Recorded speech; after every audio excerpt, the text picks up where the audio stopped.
our lovely speakers are here, and we appreciate you so much. They are Jonathan and Maud Taylor. They belong to the Baruch Hashem Messianic Synagogue and teach Hebrew in the Hebrew Synagogue. Maud Taylor is the daughter of a Holocaust survivor and a descendant of Gamaliel, teacher of Paul the Apostle. She was born in Paris, France after World War II, and her family moved to the States in 1960. She's worked as a school teacher, and for the past 15 years has worked in the library at the Dallas Theological Seminary. Jonathan was born in Lubbock, Texas, and has an academic degree in physics, Hebrew, and linguistics. He has recently retired from a career as an engineer and is presently involved in a Bible translation project. We welcome them today, and I know they have a lot to say, so we'll just have y'all here.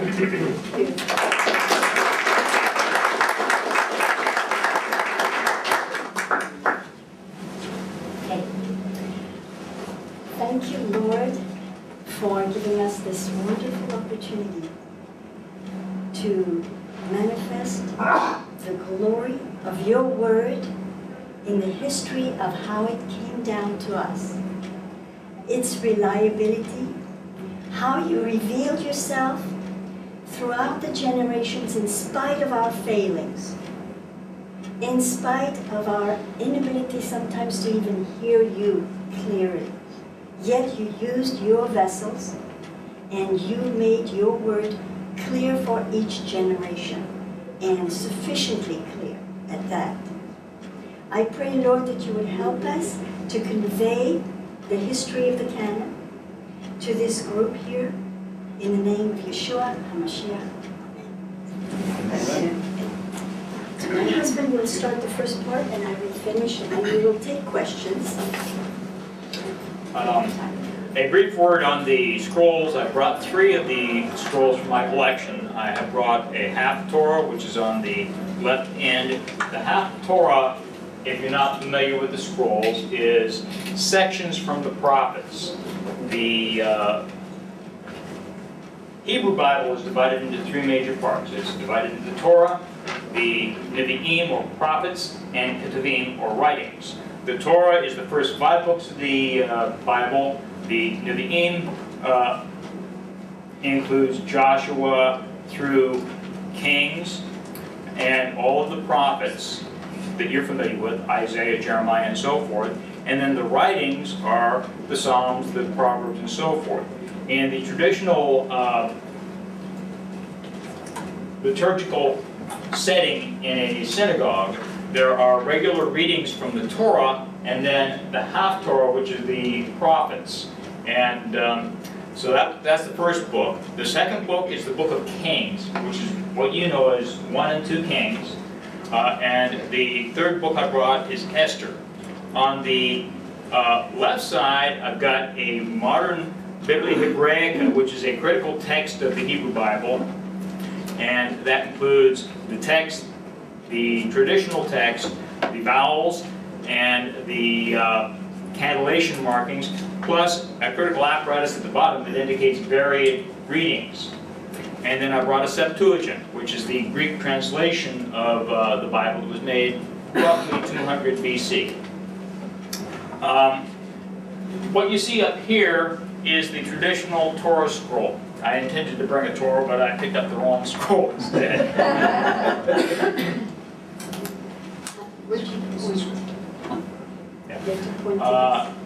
Now, according to the Jewish tradition, the Torah was the gift of Adonai, the Lord, principally at Sinai, revealing the reality of his existence as the eternal God who is the creator of the universe and the personal God of Abraham, Isaac, and Jacob.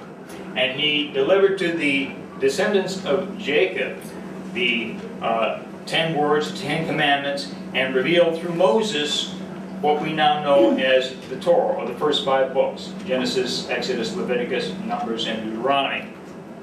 And that becomes the central part of the Jewish scriptures. As one Jewish sage stated, you have the Torah, and everything else is commentary. Now, the gift of the Torah, the Lord said to Moses, write. And at various points, Moses wrote down the things that God had stated or commended to himself. The first part of that was done by God himself, the 10 words on the tablets of stone. Those 10 words, if you remember the story from Exodus, Moses brought down, he saw the golden calf, he broke them saying, you're not worthy of these commandments. And then Moses carved out 2 replacement tablets, and God made a second copy when Moses went back up to God to plead for the descendants of Israel. This is a representation of the 10 words. This is the modern script that we use for Hebrew today. This is Paleo-Hebraic script, which is what was in existence in Moses' time and continued in use among the Israelites up to, well, the time of Yeshua, actually. They were exposed to the Aramaic script here when they went to Babylon. And from the time they returned from Babylon to maybe 100, 200 AD, the 2 forms of script continued to be used side by side, depending on the people in power. The square script was preferred by those who were the political peoples, so like the kings of Judah during the Second Temple period used the square script, whereas Bar Kokhba reverted back to the Paleo-Hebrew during the Bar Kokhba revolt, indicating their independence from the political forces that be.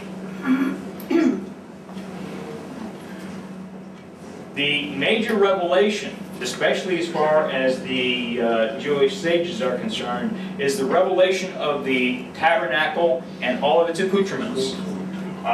And that is preserved in, well, it's almost half of Exodus, dealing with the details of the construction of the tabernacle and the making of it and the setting up of the tabernacle.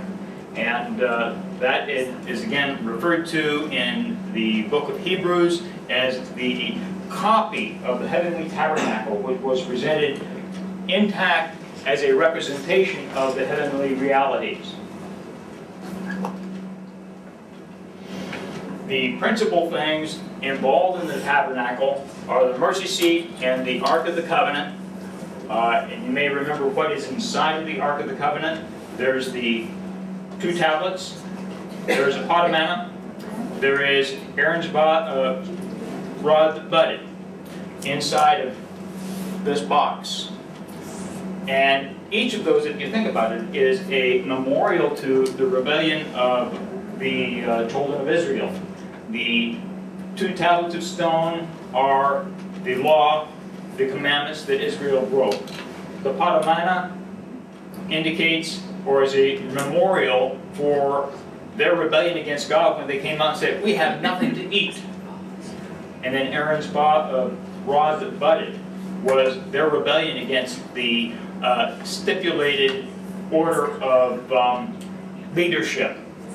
And that's covered by the mercy seat, which is covered with blood once a year, and that blood covered their sin.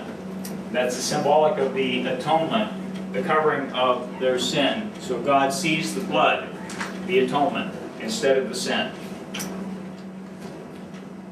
Now, the Torah, the Pentateuch, is made up of these 5 books. That the Hebrew names are Bereshit, Shemot, Vayikra, Bamidbar, and Devarim. The Hebrew names for the books are derived from the either the first word or one of the first words in the first sentence of that book. So that's where these names come from. And again, we have evidence within the text itself that Moses was told to write. According to Jewish tradition, Moses wrote the Torah except for the last several verses, which are the account of his death. This is an open Torah scroll, and what you see right in the middle is the Song of Moses in Exodus 14.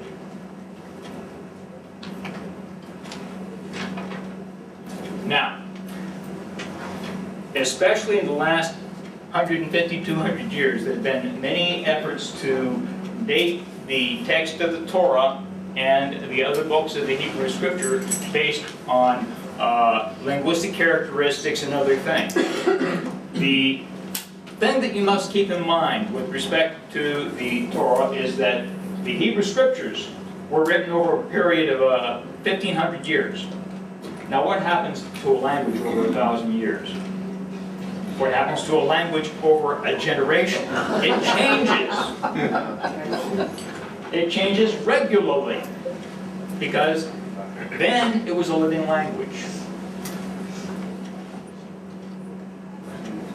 There are influences from foreign people. How many foreign words do we have in our vocabulary?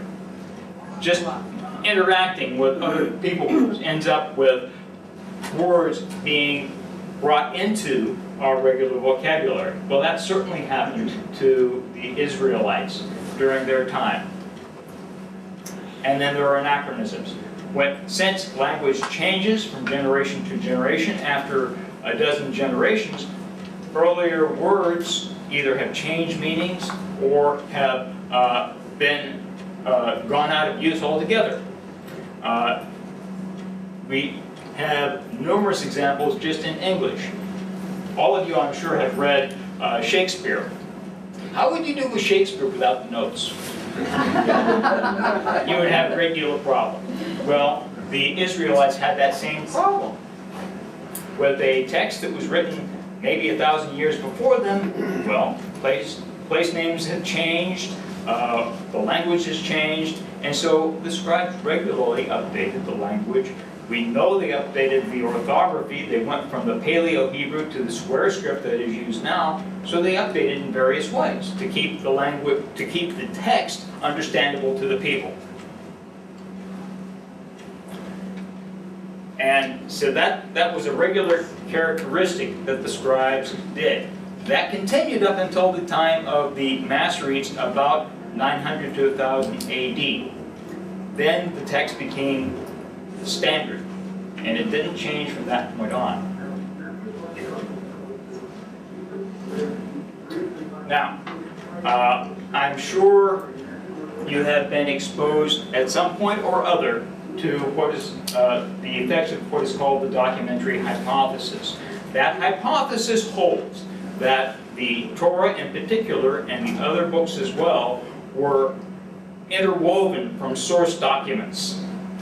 In the Torah, the names of those documents that scholars have come up with are J for Yahwistic, E Elohistic, D Deuteronomistic, P priestly, depending on the content and textual characteristics of those books.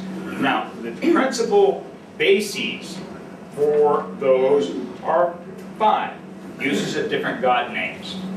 Hebrew has a number of names for God. Just offhand would be El, Eloah, Elohim, and Elim, as well as Yod He Vav He. And then you've got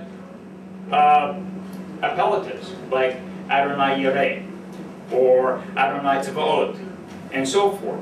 Well, the problem with that is that the terms like El, Elohim, Eloah are generic words for God.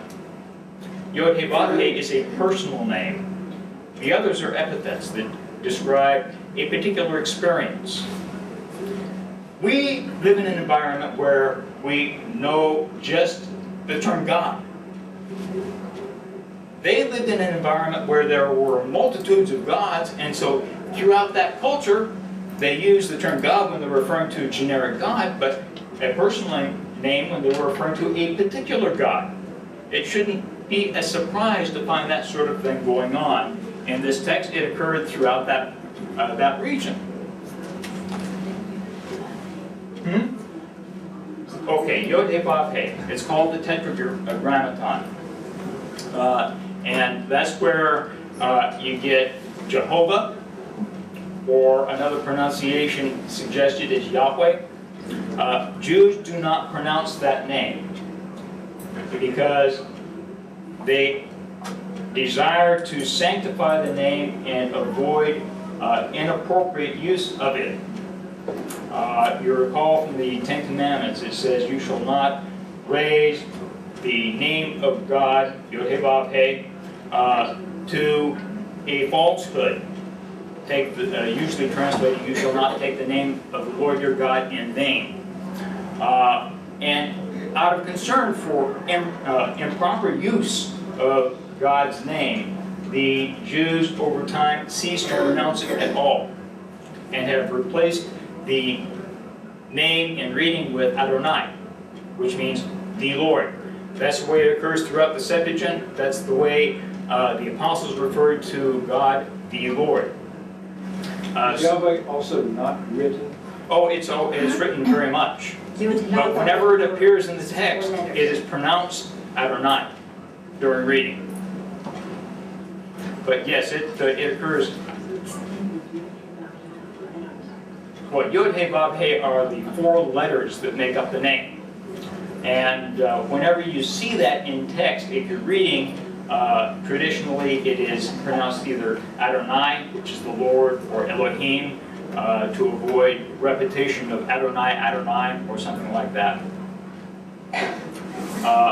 The problem with the entire documentary hypothesis is one of circular reasoning. They identify one of these criteria, use of God's name, or use of the other criteria are variations in language and style, contradictions or presumed contradictions, duplications and repetitions, and signs of composite sections. As an example, we have 2 creation narratives, right? Genesis 1 and Genesis 2 are different views of the same thing. And those are posited by, according to the documentary hypothesis, to be from different sources. One is the Elohistic source, the E source, and the other is the J source, the Yahwistic source. The problem with that approach is the characteristic of a particular document is identified by the text. And then that is used to identify sources. In other words, they've assumed their conclusion. Now, if you've ever studied logic, the fallacy of assuming a conclusion is a classical fallacy. And the problem with that is it proves nothing. You can come up with a great construct, but it doesn't validate itself. You assume what you're trying to prove. And the entire JEDP, or documentary hypothesis, is filled with it. It's all circular in reasoning. And that's its basic flaw. So from this point on, we'll not address the documentary hypothesis further and simply present what the scriptures say of itself. Can you see the purple? Just there, barely. Don't read the purple parts because they don't. Okay. The scholars hold to the Wellhausen's hypothesis, that documentary hypothesis. Wellhausen was the principal scholar back in the 1860s that propounded this thing and popularized it. A guy by the name of Kusuto, an Israeli scholar from Italy, wrote a great big tome called La Questione, which refuted the documentary hypothesis in detail, and then he presented a series of 5 lectures in, what was it, 1940? 1940, since there. 1940, that summarized the refutation of the documentary hypothesis. That's in this book. You can find it in any library. And his larger tome, written in Italian, never translated, I don't believe, is long out of print, but this is readily available. He refuted it, and the scholars have ignored it. They basically ignored his refutation. The documentary hypothesis has, interestingly enough, kind of dropped out of favor for other approaches, but those other approaches still have the same circular reasoning problem. The Bible itself identifies that it was composed from sources. Numbers mentions the words of the book of Adonai, Yod-Heh-Vav-Heh. There's Yod-Heh-Vav-Heh, is YHWH. Joshua identifies the book of Yasher or Jasher as one of its sources. Samuel wrote the rules of the kingdom and placed it before the Lord, so that was another source document. Samuel, Nathan, and Gad wrote the Acts of David, and each of the kings had their acts recorded as is indicated in the book of Kings. And then Nathan, Ahijah, and Iddo wrote the Acts of Solomon. Isaiah wrote the Acts of Uzziah and Hezekiah. And at the end of Joshua, it says, Joshua wrote these words in the book of the law and took the large stone and set it up there under the oak that was by the sanctuary of the Lord. So there are various indications that there were sources and the Bible was written from sources, yes, but not quite as the JEDP hypothesis presents. Now, there are a variety of books like Judges and Ruth. We don't know when all of them were compiled. We don't even necessarily know why all of them were compiled. Ruth, in particular, if you're familiar with the book, recounts the life of David's grandmother and indicates the reason for his close association with the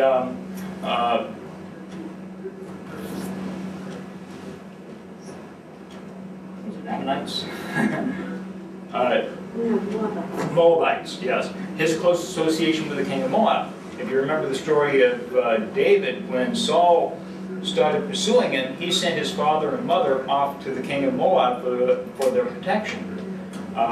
Anyway, this recounts David's earlier origins, his parentage. And Baruch, we know in this particular instance that Baruch was the scribe who wrote down the oracles of Jeremiah. We don't know necessarily who wrote down the other prophets' oracles in general. We know that Isaiah was a scribe and he wrote extensively, so he may have written his own oracles down. We don't know. But for Jeremiah, we know specifically that Baruch attached himself to Jeremiah and was with him throughout his prophetic career. And he undoubtedly is the one that assembled what we now know as the book of Jeremiah. The Chronicles mentions the book of Kings of Israel and Judah, as well as those of the acts of each king. So what we now know is the book of Kings over there was assembled in part from the chronicles of the individual kings. It doesn't include everything in there. It includes references to those chronicles, which we no longer have. We know that maybe a third to a half of the Psalms are attributed to David. He didn't write them all, but he set up the arrangement for the generation and preservation of the Psalms. He is the one that appointed the singers in the temple or in the tabernacle, and the tradition for preserving the Psalms. The same can be said of Solomon in the book of Proverbs. Solomon is said to have arranged 10,000 proverbs. Well, there's not 10,000 proverbs in the book we have now as Proverbs, but other people's proverbs are in there.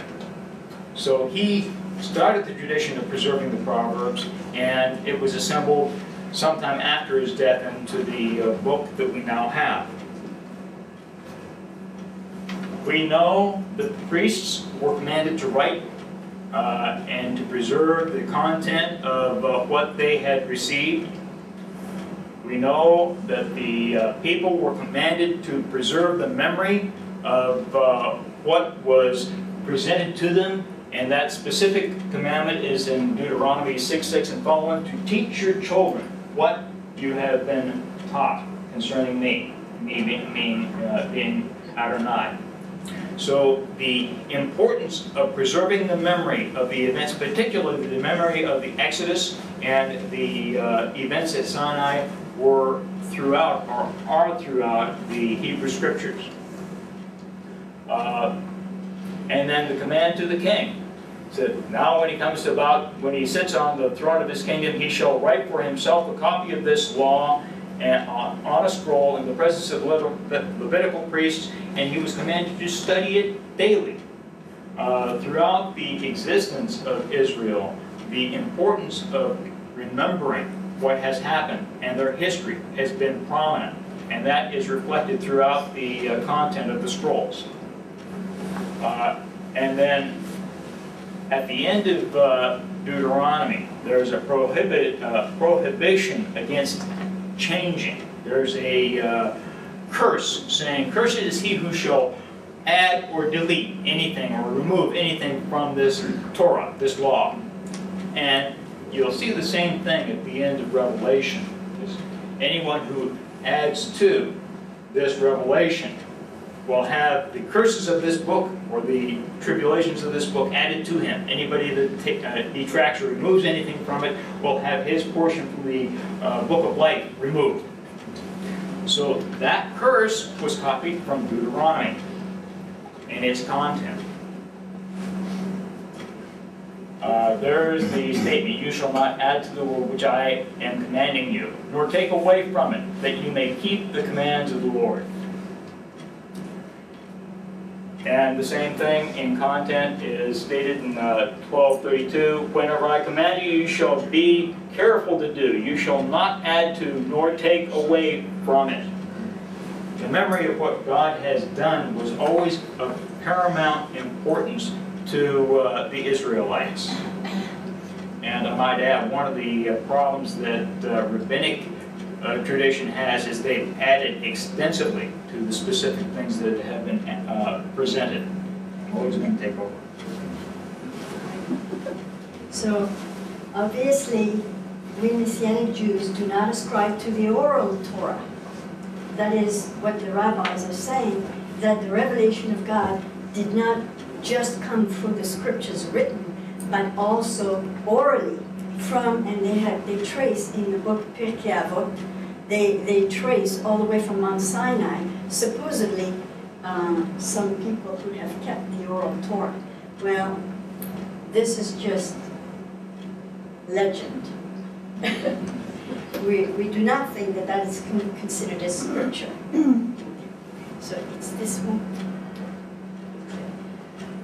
Now, the Lord knew that people would forget. And this is what happened, as we can see, in the days of Josiah, King Josiah. At that time, the lost crown, the lost scroll was found by the priest Hilkiah. You heard about Hilkiah. He's a descendant of Aaron. He is also the father of Jeremiah. Did you know that?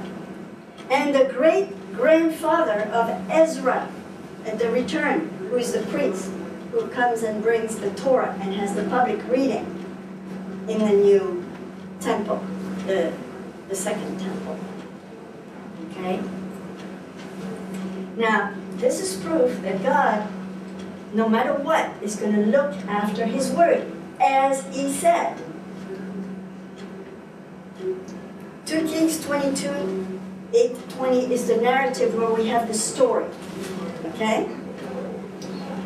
It had been hidden because King Ahaz, who lived about 150 years before, had once burned a Torah in the temple. How do we know that? Because that is written in some historical writings that are not part of the Bible. Okay? So, King Ahaz had burned the Torah.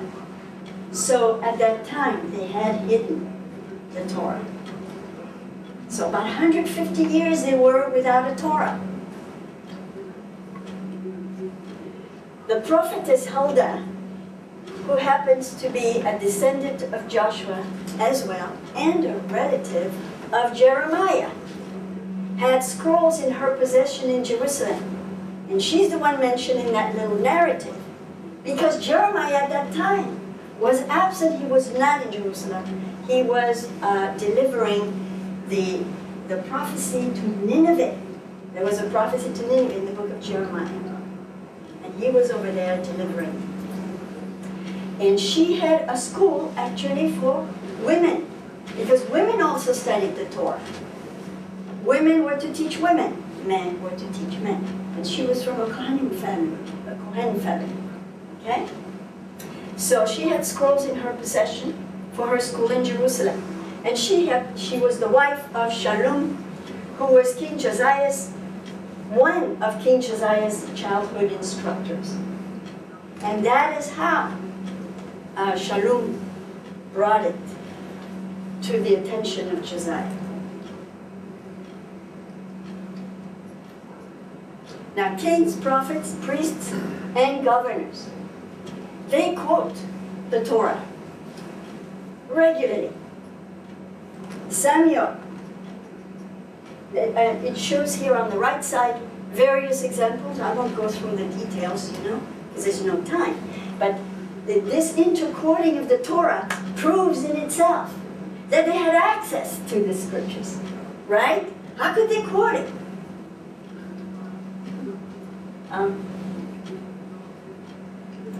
All of these are quotes. Prophets quote one another. And we know that there was a school of the prophets where they kept the scrolls of the prophets.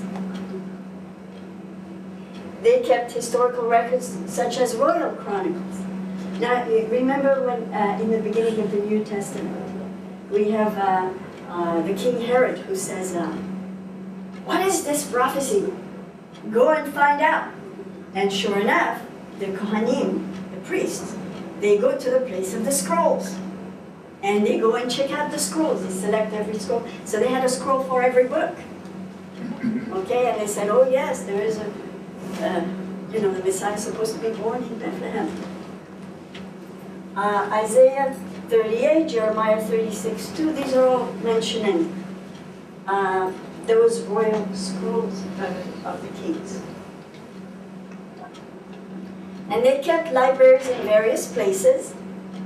The priests were in charge. They were responsible for those libraries. And prophet schools, which was started originally by Samuel. Ezra, the priest, and the great-grandson of Hilkiah brought back priests from Babylon with him and scrolls. And remember, Nehemiah had a library. If you read in Nehemiah, his prayer at the beginning, it talks that he found in his library. If Nehemiah had a library, what do you think about Daniel? Daniel probably also had a library. Or he got access to a library because he found out in the scrolls that it was supposed to be 7 years, right? So they brought back scrolls, and then Torah public reading practice to Jerusalem started again. How did they choose their priest? Who chose? The priest you had to be a descendant of the Kohen family. So This you had was to, you had to strictly be through the born into a generation. certain family. Yes, they Yeah. kept generation records for each person that was born, and there were certain qualifications to be officiating in the temple. And you still have all this? We don't have the records, but Destruction anybody of with the the temple. name Cohen is a descendant of the Cohen family. The qualification is father to son descent. When Ezra came back, there were a number of people who considered themselves Cohen, but they couldn't identify their fathers or their fathers' houses. And so they were excluded from practicing as priests. The records have been lost, but there's still the tradition within families of Cohen descent. My brother-in-law is Cohen, though his name is Spenfer. Okay. Now, we have an interesting record in 2 Maccabees, which is one of the Apocrypha, or pseudepigrapha. sur les Pécotois. The same things are reported in the records. This is a quotation from 2 magazines. The same things are reported in the records and in the memoirs of Nehemiah, and also that he found a library and collected the books about the kings and the prophets and the writings of David, that includes the Psalms, and letters of kings about votive offerings. In the same way, Judas is Judah Maccabee, the hammer, also collected all the books that had been lost on account of the war that had come upon us from the Greeks. And they are in our possession. So if you have need of them, send people to get them for you. So there were efforts, even under oppression, to preserve these scrolls. In the Second Temple period, that's their intertestamental period between the 400-year silence. Well, according to the rabbinic Second Temple literature, that intertestamental, they call it Second Temple period literature. It is said that after Malachi, prophecy died. And you will have the scribes taking the place of priests. Now, priests were scribes. The work of the writing was the work of the priests. But more and more, you're going to have people who are not just, and they're Levites usually. The second ones that began to take over are Levites, because Levites are not necessarily descended from Aaron or Zadok. You had to be a descendant of Zadok, because Zadok was the direct descendant of Aaron, and he got that blessing from the Lord, that his line would be the one forever. And the Sadokim, that's where you get, the Sadokim is the Hebrew name for the Sadducees. Okay? Now you see where we're going. The scribes were able to replace the priests, especially outside of Jerusalem, in the rural areas. And that's why more and more you begin to have places of study, houses of study. Beit Midrash, okay? That those are the houses of study of the scriptures. And eventually the Pharisees are going to take over. Okay. Now, under Simon the Just, there was a revival. And the Pharisees, which is basically, they're called Perushim. Perushim means the pietists. You know the period of the German pietism? We have a period in Christianity called pietism. Well, this is the pietism of the Jewish people in between, because they saw a lot of corruption, a lot of Hellenized. Are we running out of time? Fire. About 5 minutes. 5 minutes. Okay, they were running. They were running out. That's on your mind. Okay. The Hellenization was really corrupting the priests in Jerusalem, especially. And some of them went to Egypt. And there was even a parallel temple that was built in Egypt. The high priest, Simon the Just, met with Alexander the Great. He was the first of the pietists, those Hasidim, and he's very revered. And who supported him? The party of the Perushim. Originally, they were good. They were the better ones, because the Tzaddokim were getting very corrupt. And the priesthood fell. So now we have prophecy died, and now the priesthood falling, which was prophesied by who? Malachi. Read Malachi 2, which is an attack on the priests, okay? The priesthood fell under Onias III, Simon's grandson. And And Jason, that's the corrupt guy. Read the Maccabees. He's the Hellenist. I think he was He was put into power by Antiochus. I believe he was a homosexual as well. But anyway, that's what I was going to say. He's a Hellenist, and he's not even of the priesthood lineage, and he bought the high priesthood by corruption from the Greeks. From that point on, the priesthood became bought. So you have to think that from the time of Jason,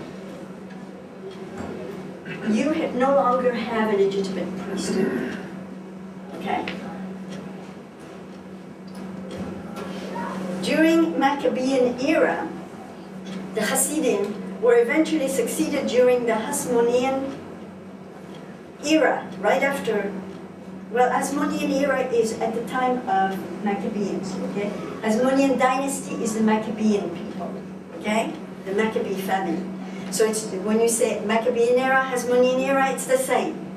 They were succeeded by the Perushim, the Pharisees, and the Sadducees, which became two rival parties. Fighting, it's like the Republicans and the Democrats fighting this whole thing. Rival groups claiming to be the accurate interpreters of Torah. Okay? The Hebrew canon. So what is the result? The result is you have the Tanakh, the 5 books. And then you have the Nevi'im, which are the prophets, the former prophets, and beginning with Moses is a prophet, actually. Joshua is a prophet, and even David is a prophet. And the Ketuvim. Ketuvim are the writings, the historical writings.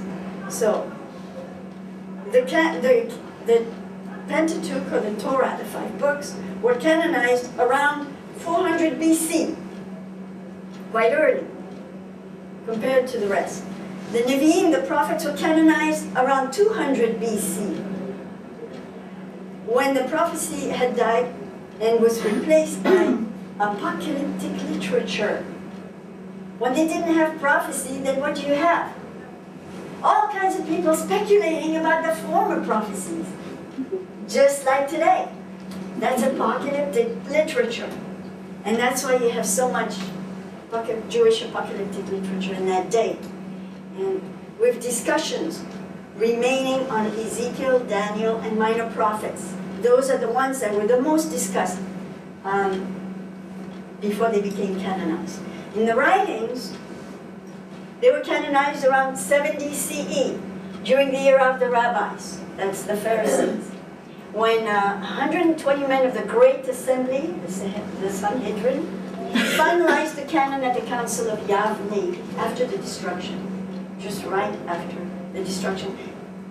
They said, closed, we can't put anymore. So, basically, all up to here is about 200 BCE, and then with the historical writings, definitely 70. Were the people who were doing the canonizing always the Sanhedrin, or was it different groups? It was, before that, it was not the same group. No, because there's a hiatus, the concept. The Sanhedrin was started by Simon the Just. So 200 BCE, the Pharisees, probably the Perushim, the early Perushim, and the Sadducees both were involved. But by the destruction of the temple, you don't have any Sadducees anymore. They're gone. Yeah. So, the criteria, this is important. The criteria for inclusion in the Hebrew canon, the Jewish criteria that even stand today are, they must be written in Hebrew. You see the Aramaic script, but it's the Hebrew text in Aramaic script. Okay? And Aramaic is not very different from Hebrew. People think these are two entirely different languages. No. Aramaic is a slightly different dialect, where a lot of the O's are pronounced A's and stuff like that. And a person who understands Hebrew, who knows Hebrew, can learn Aramaic in a day. It's not that hard. It must be, except for the Aramaic portions of Daniel and Ezra, it must be written in Hebrew, okay? Sanctioned by usage in liturgical readings. For example, the book of Esther is used for Purim. The book of Ruth is read during Shavuot, the Feast of Weeks.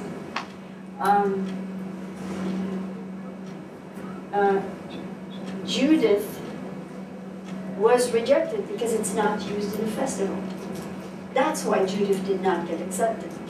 It's not read. The writings must contain great themes, such as election, covenant. Song of Songs went into a problem right here. A great theme in Song of Songs. Let's see if we can find one. Well, it was reclassified as an allegory of covenantal love between Yahweh, Adonai, and his bride. And that is why it got accepted. It was composed before the canon. Must be composed before or at the time of Ezra. That means when Ezra comes back, and the second temple, that's it. It cannot be post-exilic. If it's written after Ezra, it doesn't make the canon. Except for some of the prophets. Some of the prophets were after Ezra. Well, this is what some people think.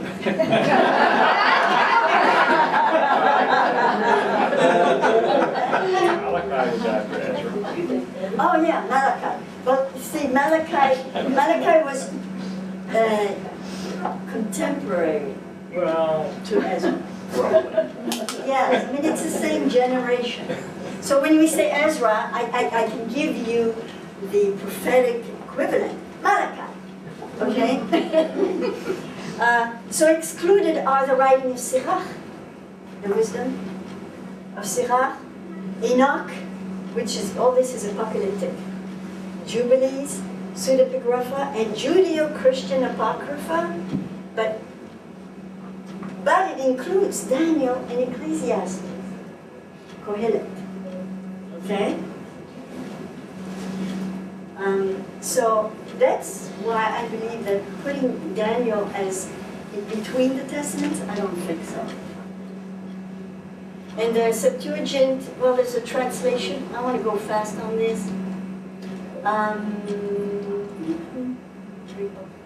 Because we have to leave, right? The Masoretes stabilized it in 8th century CE by putting vowels, which is why you see here's the vowels, here's without the vowels. And they put not just vowels, but they put also little symbols, those little color things that you see. That's for singing. It's to help you. We call them the tropes. And that was to maintain the memory of how to sing it in public, because it was never read, it was sung in public. Yeshua here read the Isaiah scroll, and he says, "Do not think that I came to abolish the Torah or the Nevi'im," that is the Torah and the prophets. "I did not come to abolish, but to fulfill." Fulfill has been translated as complete, make an end. No, to fulfill.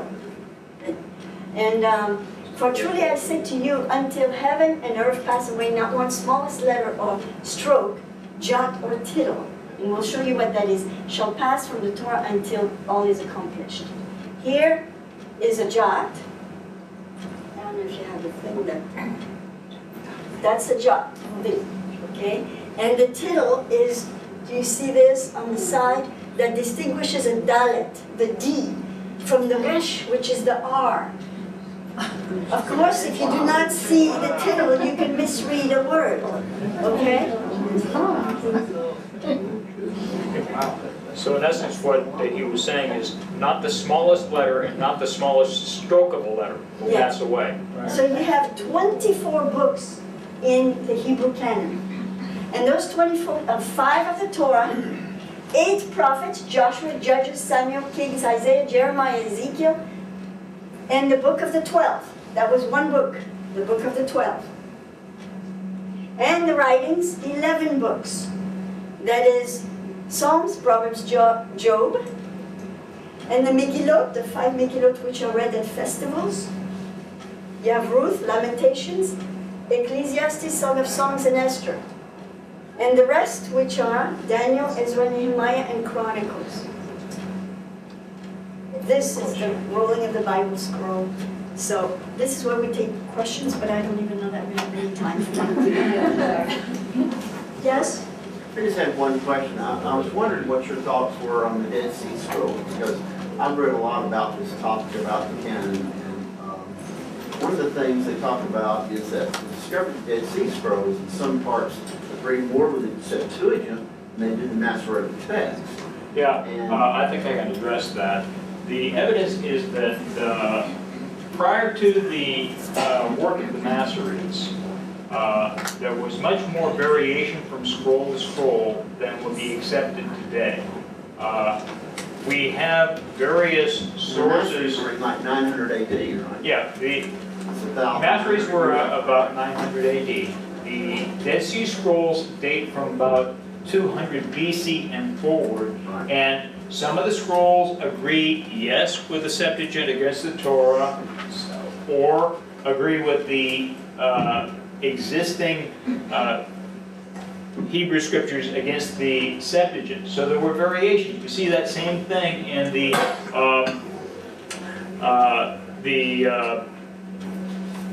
Pentateuch of the